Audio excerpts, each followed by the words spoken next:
Yesterday I gave you 2 washcloths before you went to the bathroom and they disappeared. You know what happened? Yes, I washed them. I forgot to get them back. Very strange.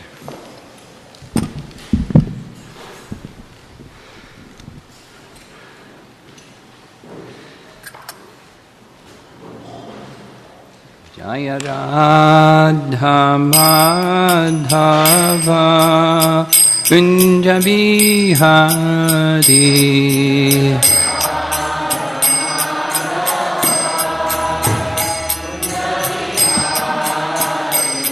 Jaya Radha Madhava Kunja Bihari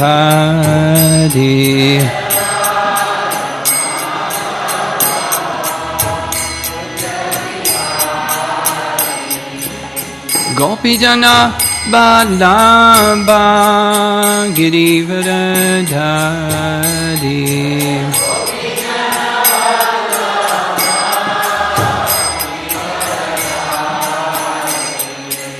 Gopijana Balaba Girivardhari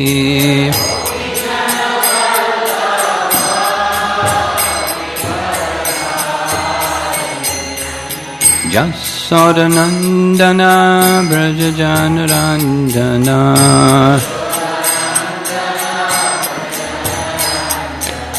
Jasodanandana Brajajanarandana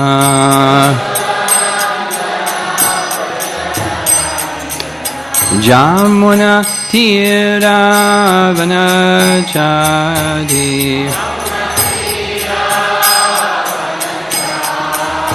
Jamuna Tiravanachadi Jaya Radha Madhava Kunja Bihari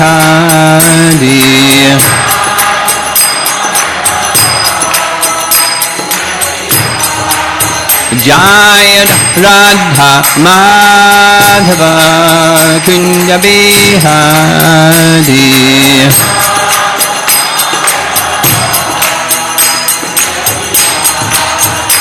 Gopijana Vallabha Girivardhari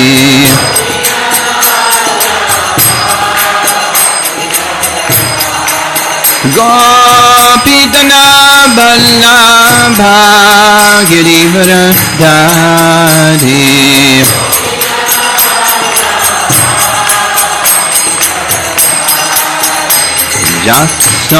Jasodanandana Brajajanarandana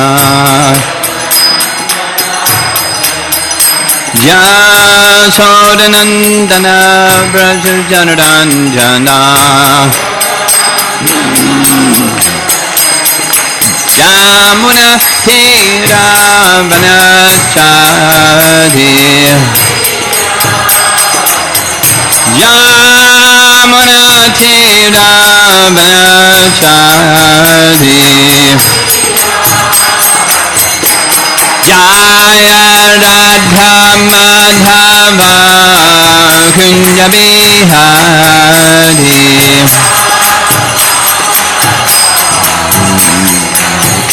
Jaya Radha Madhava Kunja Bihari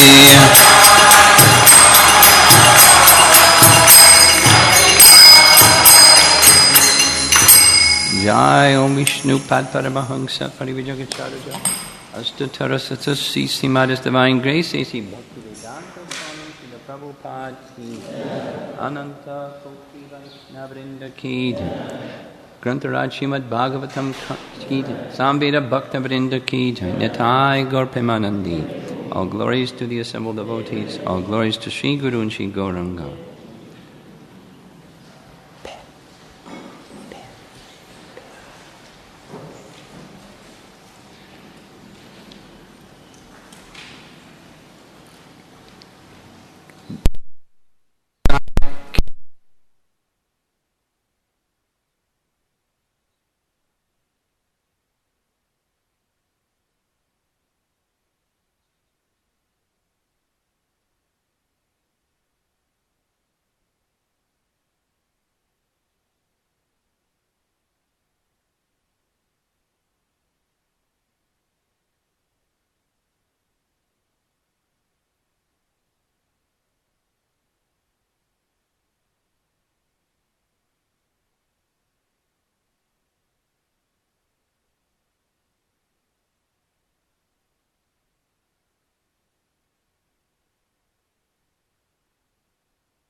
Sankirtanam Vishnor Jagan Mangalam Amhasam Mahatam Api Kauravya Vidhi Itantika Nishkritam Tasmat Sankirtanam Vishnor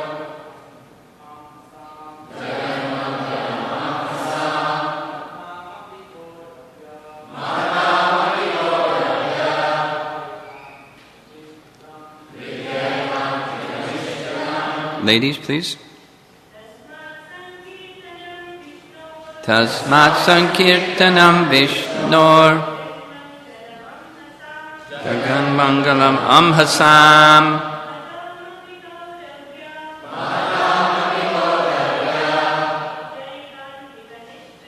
Vidyaikantika Nishkritam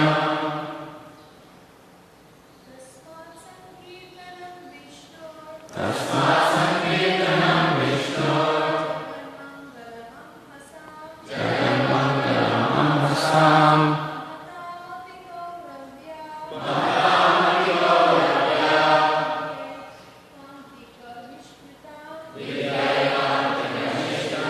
Tasmat, therefore, Sankirtanam, the congregational chanting of the holy name,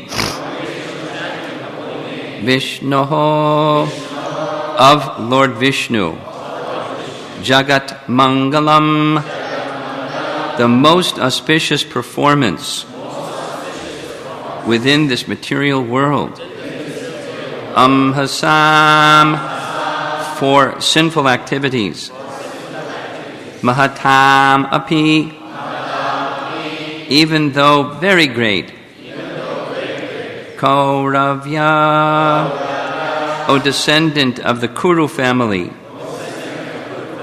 Vidhi, understand, Aikantika, the ultimate, Nishkritam, atonement. Translation. Shukadev Goswami continued, My dear king, the chanting of the holy name of the Lord is able to uproot even the reactions of the greatest sins. Therefore, the chanting of the Sankirtan movement is the most auspicious activity in the entire universe. Please, try to understand this so that others will take it seriously.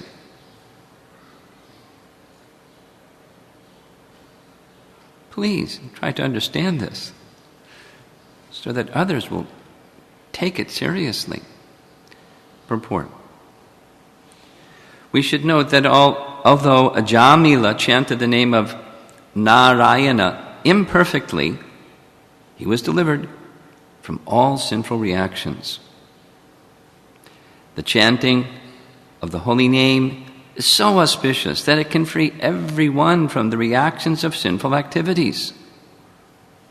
One should not conclude that one may continue to sin with the intention of chanting Hare Krishna to neutralize the reactions. Rather, one should be very careful to be free from all sins and never think of counteracting sinful activities by chanting the Hare Krishna mantra, for this is another offense. If, by chance, a devotee accidentally performs some sinful activity, the Lord will excuse him, but one should not intentionally perform sinful acts.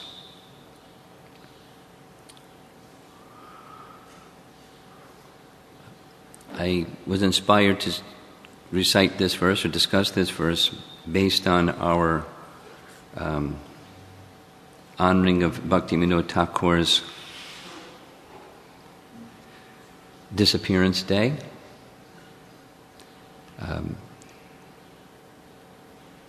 One time in Seattle in 1968, Prabhupada was speaking about Bhaktisiddhanta Saraswati Thakur's disappearance, and he spoke something very, very interesting. So I heard the class many times because it was so interesting.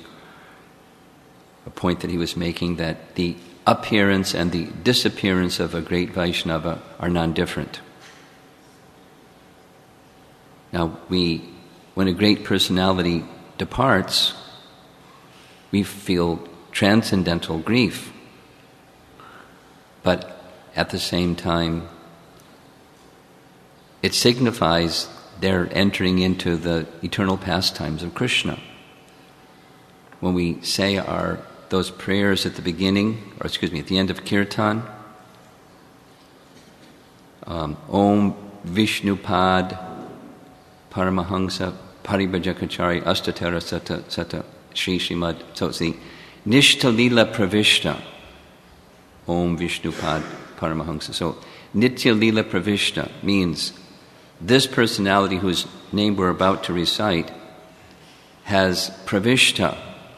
They've entered into the Nitya Lila, the eternal pastimes of Krishna. Nitya Lila Pravishta. Om Vishnupad Paramahansa. So this marks the day when Bhaktivinoda Thakur entered into the eternal pastimes of Krishna. So that's a celebration. We're celebrating that wonderful event. And feeling his presence through sound vibration, and feeling his absence through his departure. So many nice things to say in glorification of Bhaktivinoda Thakur, specific to the event that we're doing today and this weekend, the Festival of the Holy Name. Specifically, like the Jai Radha Madhava song that we sing. It's composed by Bhaktivinoda Thakur. Or this wonderful glorification of Haridas Thakur, the Namacharya, Haridas Thakur. Bhaktivinoda Thakur wrote a very wonderful stanza, one of his most well-known stanzas, in glorification of Haridas Thakur that goes like this. He reasons ill who tells that Vaishnavas die, when thou art living still and sound. The Vaishnavas die to live, and living try to spread the holy name around, or one translation is to spread the holy life around. Not a translation. I've heard different versions. To spread the holy life around. And that is the life of Bhaktivinoda Thakur, as he's speaking of Haridas Thakur. When Sanatana Goswami was being praised by Haridas Thakur, you are such a recipient of the mercy of Chaitanya Mahaprabhu. There's a whole Leela, which I want to keep a short class, so it's a wonderful Leela where Lord Chaitanya showed this incredible mercy to Sanatana Goswami.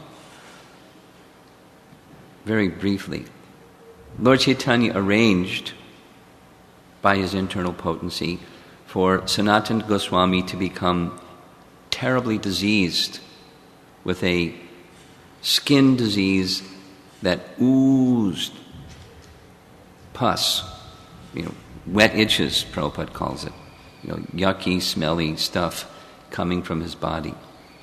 And it was very itchy. Besides, he was experiencing bodily discomfort. The greater discomfort was Lord Chaitanya would regularly embrace him. And as he would embrace him, this yucky stuff would smear all over the body of Lord Chaitanya. So Sanatana Goswami wanted to give up his body because he didn't want his body to be offensively smear the body of Lord Chaitanya. He didn't say anything, but Lord Chaitanya was omniscient, and he then ordered Sanatana Goswami, you can't.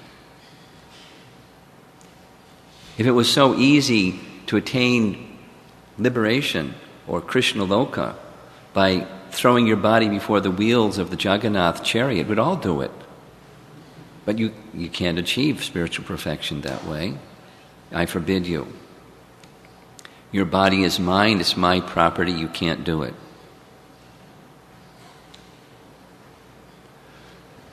So he had then another plan. He would stay for the Rath Yatra and then he'd go back to Vrindavan. And he consulted Jagatananda Pandit about, was that okay? And Jagatananda Pandit said, that's a good idea, why don't you do that? Then Lord Chaitanya came to find out that Jagatananda Pandit is advising Sanatana Goswami, that impudent rascal. You're his superior, you're his worshipable spiritual master, and he's instructing you, advising you? Abominable! You can't leave Vrindavan, you can't leave Puri to go back to Vrindavan. So he can't stay and he can't leave. He's like checkmated. And he stayed with all humility in the same place where Haridas Thakur stayed, not wanting to enter the Jagannath temple. When Lord Chaitanya one time called for Sanatana Goswami to visit him, he was at a distant place, and instead of coming from where he was past the Jagannath temple, he went by the seashore.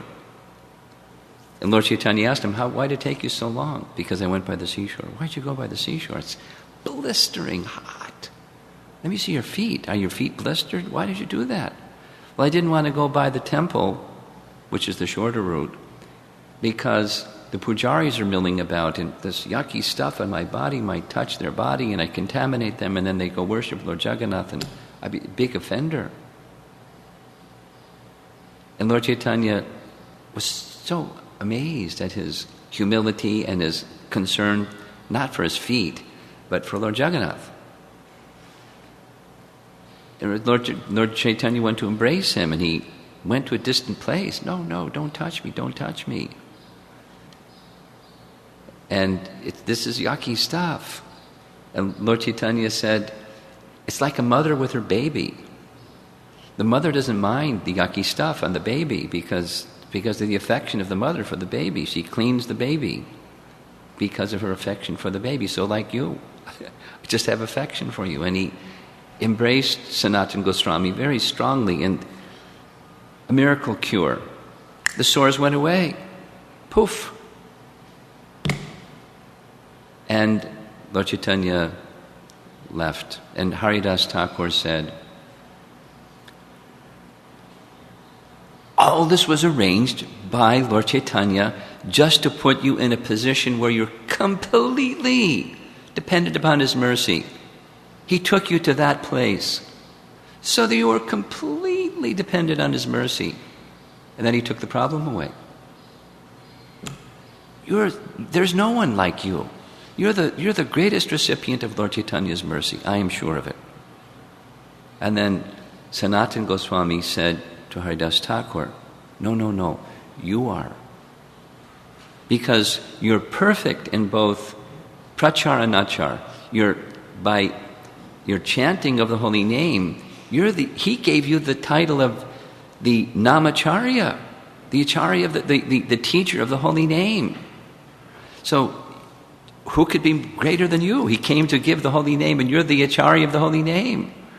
And so, but not only by your activity, by your achar, but by your preaching. You know the conclusive truths of all the Vedas, and anyone who comes to you can hear them. You are the greatest recipient of Lord Chaitanya's mercy. So in this way, and then Haridas Thakur chose to leave. He asked permission from Lord Chaitanya to give up his body before Lord Chaitanya gave up his body gave up his life, completed his pastimes and left this world because he didn't want to experience that pain of separation. So Lord Chaitanya gave his blessings. The next day, Haridas Thakur left his body with the request, I want to see your smiling form as I give up my body, because whatever your mind is fixed on at the time of death, that state you will attain. His desire was just the eternal service of Lord Chaitanya, understanding him as he is, the Supreme Personality of Godhead, the most munificent form of the Supreme Personality of Godhead, who gives love of Krishna in the mood of the residents of Vrindavan, giving it freely to everyone. That's Lord Chaitanya. And Haridas Thakur wanted his association, and Bhaktivinoda Thakur is glorifying Haridas Thakur in that way. The Vaishnavas die to live, and living try to spread the holy life around. That's this one. That's this Bhagavatam verse. That's the connection. This is, the title of the chapter is Yamaraj instructing his messengers, but this verse is Shukadeva Goswami instructing Maharaj Parikshit, the concluding portion of this chapter 3, that this chanting is so glorious that the original question is, what can help counteract the effect of sins for people in general? So, because the effect of sins is they'll have to experience a hellish reaction. What can be done to counteract that? And the answer is the best of all counteractions, suniskritam. We chanted that verse the other day.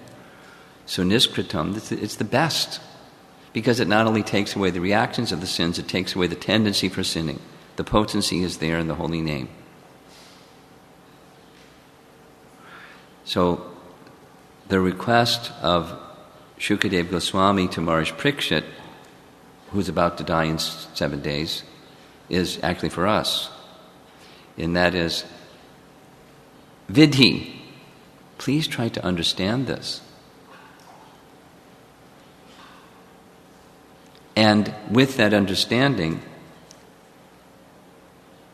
help others understand it. Help others take it seriously.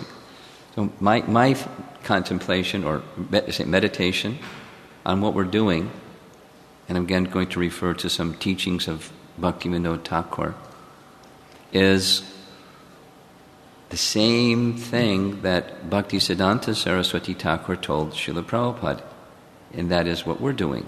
So by taking the message of Lord Chaitanya to the Western world, 2 things. It'll be good for you, it'll be good for them. So the good for us part is the purification, the deeper shelter in the holy name, inspiration of Nama Chintamani Krishnas, the non-difference of the chanting of the holy name. I was thinking about this as we've been going on.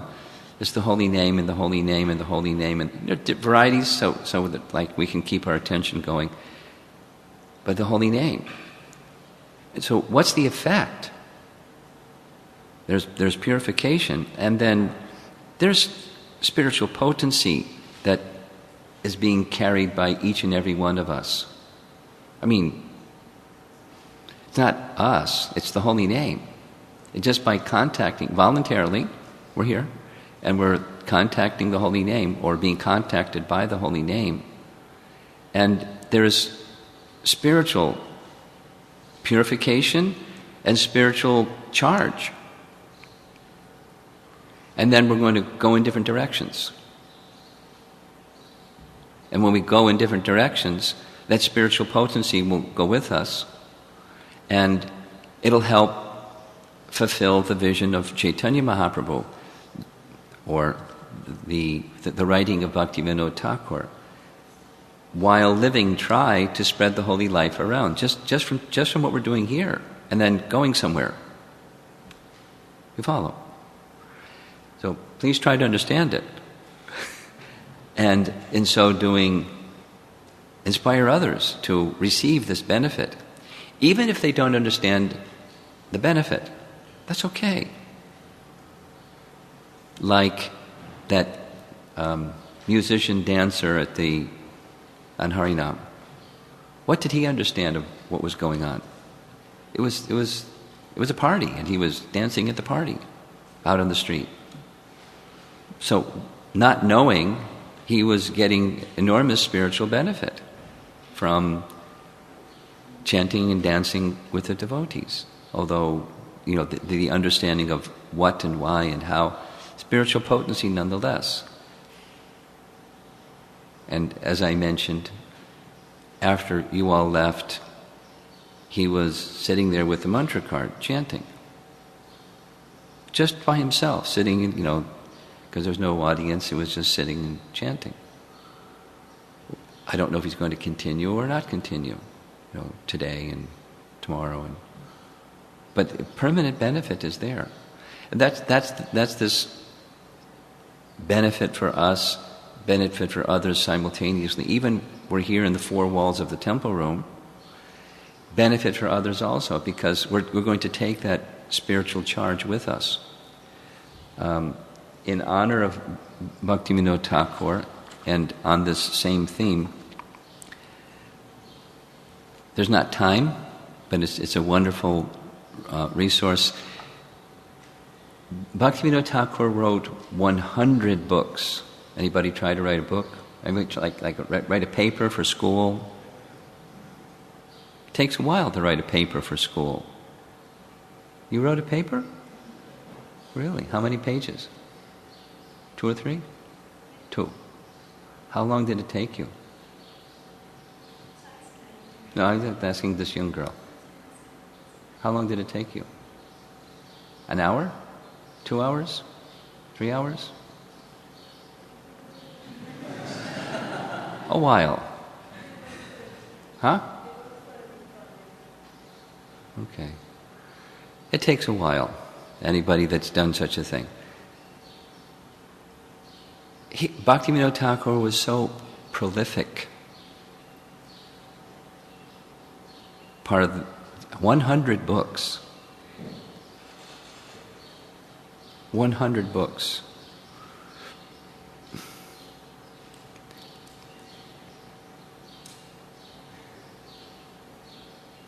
One person. Anyway, and so many things. One of the favorite parts of this recent visit to Mayapur was going to the house of Bhaktivinoda Thakur, Godruma, and the home that he had established. We spent 3 hours just discussing Bhaktivinoda Thakur, and it's endless. There's so much. One time Prabhupada was on a morning walk in Mayapur. I've shared this before, but it's embedded in my mind. Prabhupada got into a mood of glorifying Bhaktivinoda Thakur. We're just off in these agricultural field, where they have these little strips where you walk, and then on this side is plowed field, and that side is plowed field, a little strip where you walk. Well, he was walking on that little strip, and there were, a whole lot of devotees walking in the field, along with Prabhupada, and he was just glorifying Bhaktivinoda Thakur. This and that, and this and that, and such a visionary. He at a time when Lord Chaitanya's teachings had the respect for him had imploded. The deviation of his teachings and example were abundant. The reality had practically been lost. Bhaktivinoda Thakur excavated it, established it amongst the puffy-wuffy intellectuals of his times, and for the world, and for the village people, and the illiterate persons. So for illiterate persons, he didn't write books; he wrote songs, and then they would sing the songs in Bengali, and then through the songs they would learn the teachings of Lord Chaitanya. It was very brilliant. Anyway, so many. And on just describing Bhaktivinoda Thakur in glorious terms, and that he envisioned, as Lord Chaitanya envisioned, the day will come where right here in Navadvip, persons from all parts of the world Russia and China and Africa and the West and the East will come together and on the streets of Navadvip jubilantly chant, Jai Sachinandana, Jai Sachinandana, when there were just rice fields and a bad name for Lord Chaitanya. He envisioned it. And it came to be. And Prabhupada was, and he saw this would happen all over the world. Lord Chaitanya said, in every town and village, the holy names will be chanted. Bhaktivinoda Thakur saw it, and he was the visionary. He didn't like, oh, that's nice. He wanted to help make it happen. He infused that vision within his son, who then attempted to do the same. And Bhaktisiddhanta received that vision, or passed on that vision to Srila Prabhupada, who passed it around the world. An explosion. From Bhaktivinoda Thakur, the visionary. So one devotee asked Prabhupada, he was such a powerful person. Why didn't, during his lifetime, you do that too? And very softly Prabhupada said, he left something for us to do.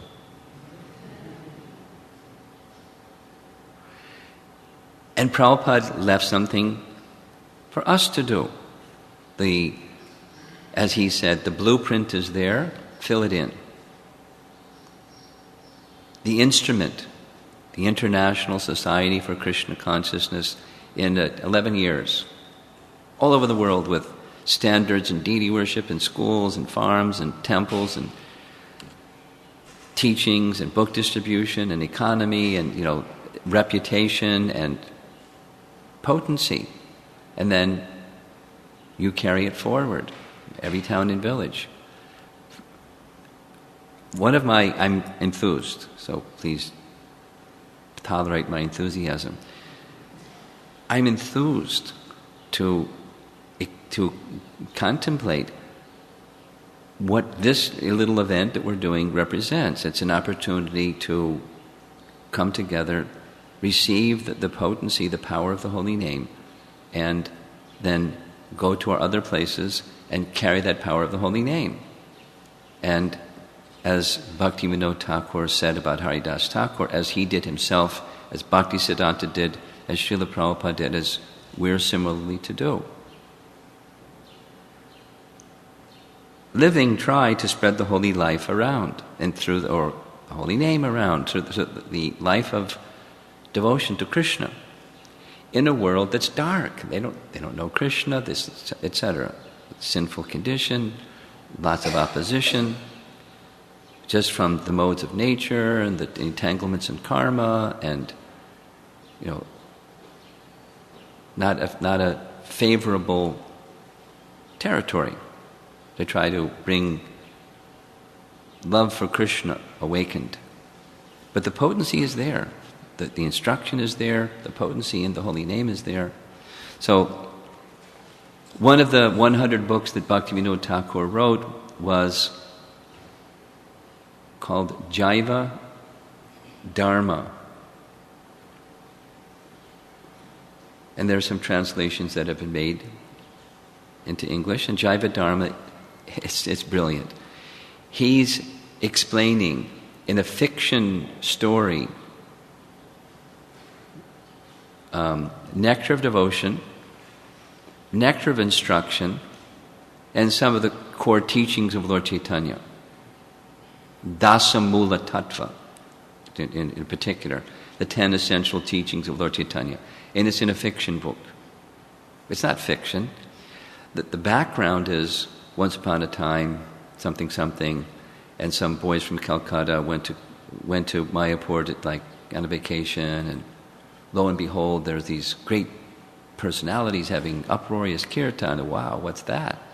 And they went and they heard, and this series of dialogue where, in a dialogue fashion, he's teaching these 3 books.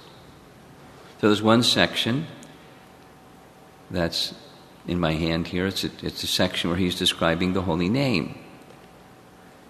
10 pages of just verse after verse after verse after verse after verse of the glorifications of the holy name. from many different scriptures. I'm just going to read like little couple of pieces of rice in the rice pot, just a little squeezing. From Garuda Purana. The ominous roar of a lion sends the deer scampering helter-skelter for their lives. Similarly, Harinam instantaneously disperses and removes all sins when chanted once, even unwittingly. From Brihad Vishnu Purana. Constant chanting of Harinam is extremely beneficial and auspicious because it destroys all diseases, distresses, and impediments. By the way, it destroys the material mind and the material body too. I mean, not all at once. That's the power of the holy name. Quoting from Brihad Naradiya Purana, another verse. Those persons who always glorify the name of the Lord in kirtan, loudly chanting, "O Hare, O Keshava, O Govinda, O Vasudeva, O Jagannamaya," and so on, are protected from the evil influences of Kali Yuga. Just like the Bhagavatam describes, the potency of devotional service is likened, in Prabhupada's purport, to an intravenous drug that's injected into the body and at once protects the whole body. Devotional service and the holy name has such potency.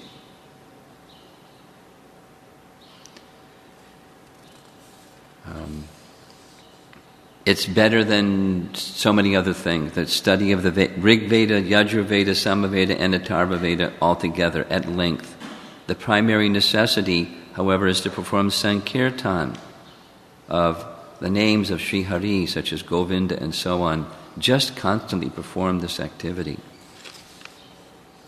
Better than, there's verses after verses comparing the holy name to other forms of uplifting activity, and none of them compare to the chanting of the holy name. Those elevated souls who are eager to chant are not subject to any restrictions upon their chanting in regard to any time, place, or circumstance. Looking for the particular reference that says, one becomes invested with spiritual potency.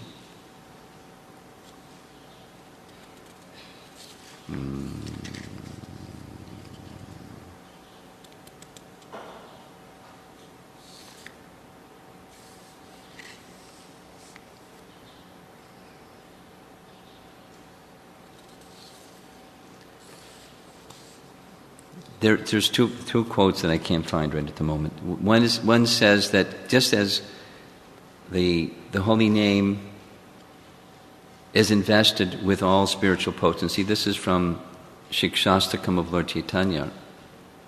Nija Sarva Shaktis. Each one of the holy names is invested with all of Krishna's potency. Now, let's contemplate that just for a moment. Think of one of the most powerful things in this material world, and that's the sun. How much energy is there in the sun? Who can calculate how much energy? For what period of time it's giving energy and energy and energy and energy. How much energy is there in the sun? But the energy of the sun is, compared to the energy of Krishna, is insignificant. The fullness of God's potencies is unlimited, and all of those potencies are in each and every one of Krishna's names. So the verse says, one who chants the name becomes infused with spiritual potency. We become protected from the influence of Kali Yuga, and we become agents of change or purification for others just from our having chanted the holy name. That's this last line in the verse. And then, in keeping with the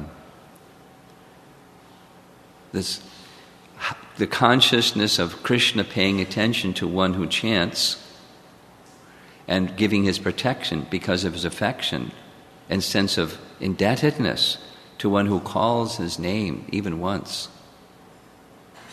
We were discussing that. So there's a verse from Mahabharata where Krishna is speaking to Arjuna about his feelings for Draupadi. Because she called, the verse says, she called the name, Hey Krishna, Hey Govinda, with such dependence, exclusive dependence, with such feeling. She called. I was indebted, I came. But the indebtedness keeps growing. Compounded interest. The indebtedness keeps growing. And now I can't stop thinking of her. Krishna. So, depending upon Krishna, we heard, so I'm just going to wrap up. Depending upon Krishna is with the sense of we need that shelter of Krishna. We need descending mercy in order to qualitatively chant, to chant with attention. Try it, we discussed. And anyone who has tried it has realized, I can't do it. Alone I can't do it. The need is, I need Krishna's help, and the intensification of that need is prayer, appeal to Krishna with feeling, as Draupadi did. She tried. She held on to her sari with one hand and tried to stop Dushasana, who was more powerful than she was, and she realized it was hopeless. So with both hands raised in the air, Hey Krishna, Hey Govinda. And what did Krishna do? Not only he came, he continues to feel with increased indebtedness to her for that. Exactly as we've been discussing. So when we're chanting, Krishna's hearing, and he's feeling, and he's reciprocating. There's a relationship that's being established through the chanting. If we can recognize that relationship and strive to enter into that relationship and be with that relationship while chanting, it's available. Krishna's there. Some just concluding thing about Bhaktivinoda Thakur, because this is his disappearance day.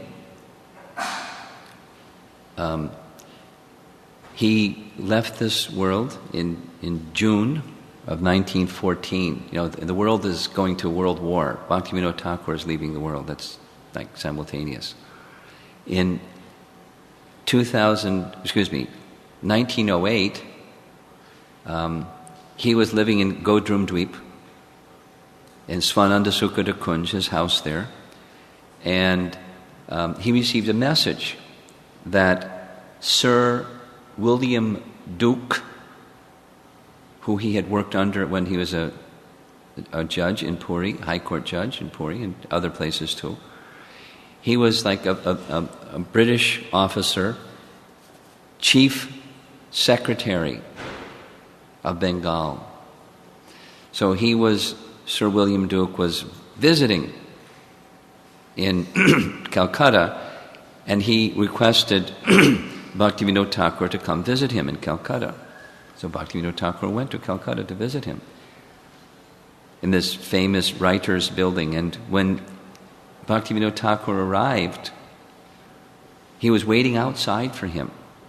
Sir William Duke, with folded hands, waiting outside for Bhaktivinoda Thakur, and personally escorted him up to his office or place, and then made an appeal to Bhaktivinoda Thakur for forgiveness.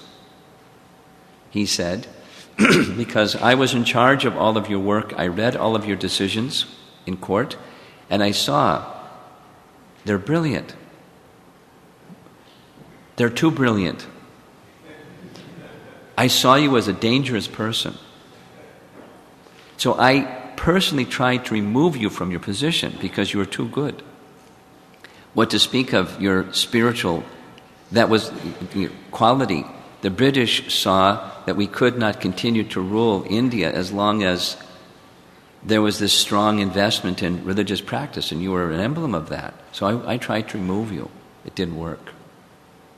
God didn't let me do it. Please forgive me. And Bhaktivinoda Thakur replied that I always saw you as a dear friend and well-wisher. But then later remarked, I was very surprised that this man was so envious. He tried to remove me because I was too good. But he was moved by his humble submission and from his heart gave forgiveness. So that was in 1908. In that same year, Bhaktivinoda Thakur desired to enter into the Babaji stage, as the Goswamis of Vrindavan had done. He was a householder, now in the Vanaprastha stage, and he wished to enter into another stage. We don't do that, but he had done that. Bhaktisiddhanta's process was, he was also qualified, but he took sannyas for preaching. So Bhaktivinoda Thakur approached Gorkishore Das Babaji. So in our disciplic succession pictures, Bhaktivinoda Thakur is over here on our right, and then Gorkishore, younger than him, saw Bhaktivinoda Thakur as his Shiksha Guru. But he was Babaji initiated in Vrindavan. He didn't want to do that. As we know, he didn't want to accept a disciple. He accepted only one disciple, Bhaktisiddhanta. It's the whole story. Bhaktivinoda Thakur, to accept him as a Babaji disciple. So he went and hid himself on the veranda of a prostitute, thinking no one will look for me here. He didn't go on the bank of the Navadvip, the Ganga, or some other remote place. House of a prostitute, right in the veranda, waving at everybody as they went. See how fallen I am.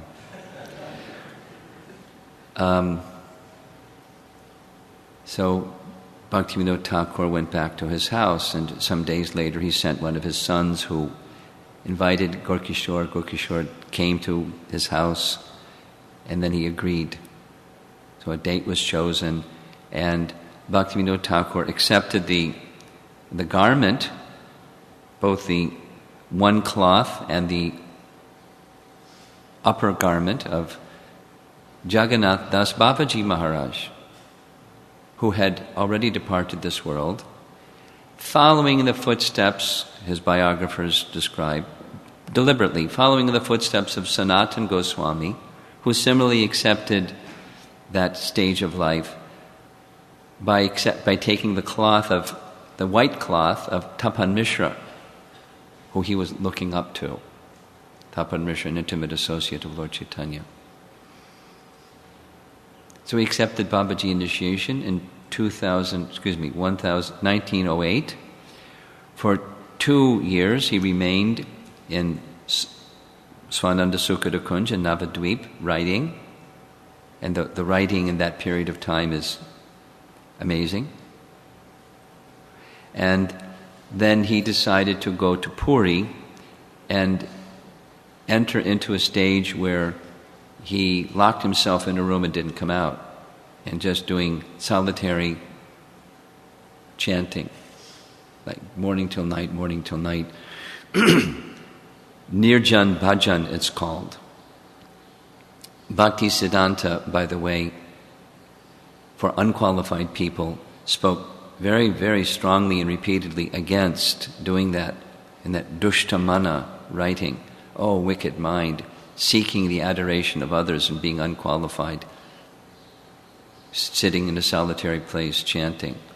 So rather, one should go and preach. But Bhaktivinoda Thakur had the qualification. He had done volumes and volumes and volumes and volumes and volumes of expanding the mission of Chaitanya Mahaprabhu. So at Bhakti Bhavan, those of you who have been to Puri know the place. It's now that place was gifted to ISKCON, and it's now where the ISKCON Jagannath Puri temple is. And it's practically right across the street from the Samadhi of Haridas Thakur. And there, for 4 years, Bhaktivinoda Thakur simply engaged in chanting. It is said that he feigned to the public that he was paralyzed. But he wasn't paralyzed, he was just absorbed in the holy name. It's practically samadhi. Bhaktivinoda Thakur achieved such an elevated state. And then on June 23rd, exactly at noon, he left his body. And Nitya Lila Pravishta entered into the eternal pastimes of Krishna. So we're celebrating that today. May, in the course of the day, your rounds, you're chanting 32 rounds or more.